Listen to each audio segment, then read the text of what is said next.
Notre Père céleste est si généreux. Lorsque nous suivons ses voies, il nous conduit dans de merveilleuses bénédictions. Mais attention, si nous ne prenons pas bien soin de ces beaux fruits de Dieu, ils peuvent moisir et empoisonner notre vie.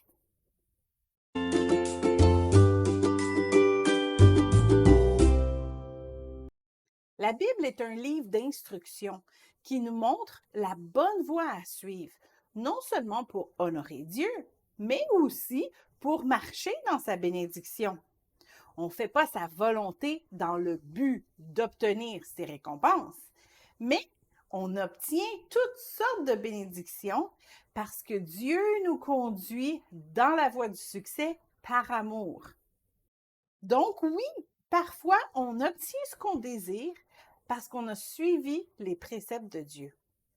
Plusieurs versets confirment ça. Que ce livre de la loi ne s'éloigne point de ta bouche.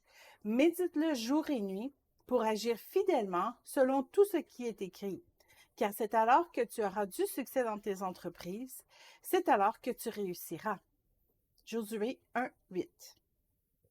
Fais de l'Éternel tes délices, et il te donnera ce que ton cœur désire. Psaume 37, 4. Mais même si tout le monde espère vivre dans le confort, le succès et l'abondance, il y a aussi un danger lorsqu'on arrive à ce niveau-là. Quand on est dans la souffrance, on reconnaît notre besoin de Dieu. Nos yeux sont rivés sur lui. Et on fait attention vraiment à tout ce qu'on fait, à ce qu'on dit, même à ce qu'on pense pour rester dans sa grâce. Mais quand nos besoins sont rencontrés, on peut facilement tomber dans une sorte d'assoupissement spirituel. C'est ce qui est arrivé au roi David, qui, en se prélassant dans les terrasses de son palais, a aperçu Bathsheba et a péché avec elle. Jésus nous a aussi avertis à ce danger avec la parabole de l'homme qui s'était enrichi et qui voulait agrandir ses greniers pour entreposer toute sa richesse. Je dirais à mon âme, tu as beaucoup de biens en réserve pour plusieurs années. Repose-toi, mange, bois et réjouis-toi. Mais Dieu lui dit, insensé, cette nuit même ton âme te sera redemandée.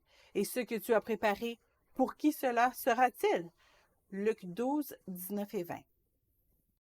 Le succès peut aussi gonfler notre orgueil si on ne fait pas vraiment attention. On peut prendre le crédit pour notre succès. Garde-toi de dire en ton cœur, ma force et la puissance de ma main m'ont acquis ces richesses. Souviens-toi de l'Éternel ton Dieu, car c'est lui qui te donnera de la force pour les acquérir, afin de confirmer, comme il le fait aujourd'hui, son alliance qu'il a jurée à tes pères. Deutéronome 8, 17 et 18. Et c'est d'ailleurs pour ça qu'un grand sage a prié. Je te demande deux choses, ne me les refuse pas avant que je meure. Éloigne de moi la fausseté et la parole mensongère. Ne me donne ni pauvreté ni richesse. Accorde-moi le pain qui m'est nécessaire, de peur que, dans l'abondance, je ne te renie et ne dise qui est l'Éternel, ou que dans la pauvreté, je ne dérobe et ne m'attaque au nom de mon Dieu. Proverbe 30, 7 à 9. Si on parle souvent de richesse matérielle dans le contexte des versets qu'on vient de lire, bien, ça revient quand même au même quand on parle du mariage.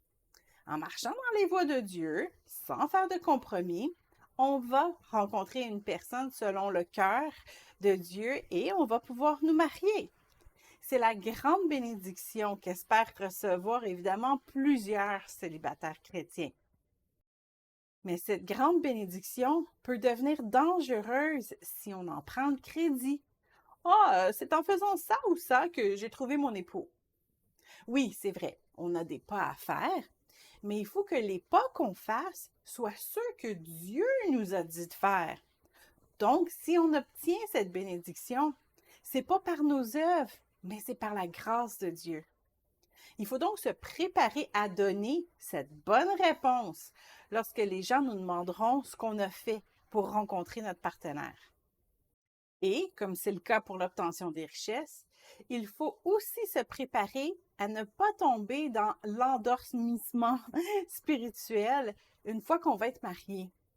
Il va être facile d'oublier Dieu une fois la vie de couple amorcée, car notre quotidien va être concentré sur nos besoins terrestres.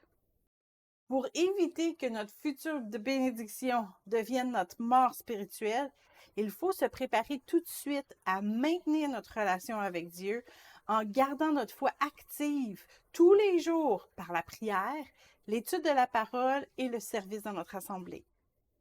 Même si vous êtes encore seul, gardez ces conseils dans votre cœur. Vous serez plus prudent le moment arrivé.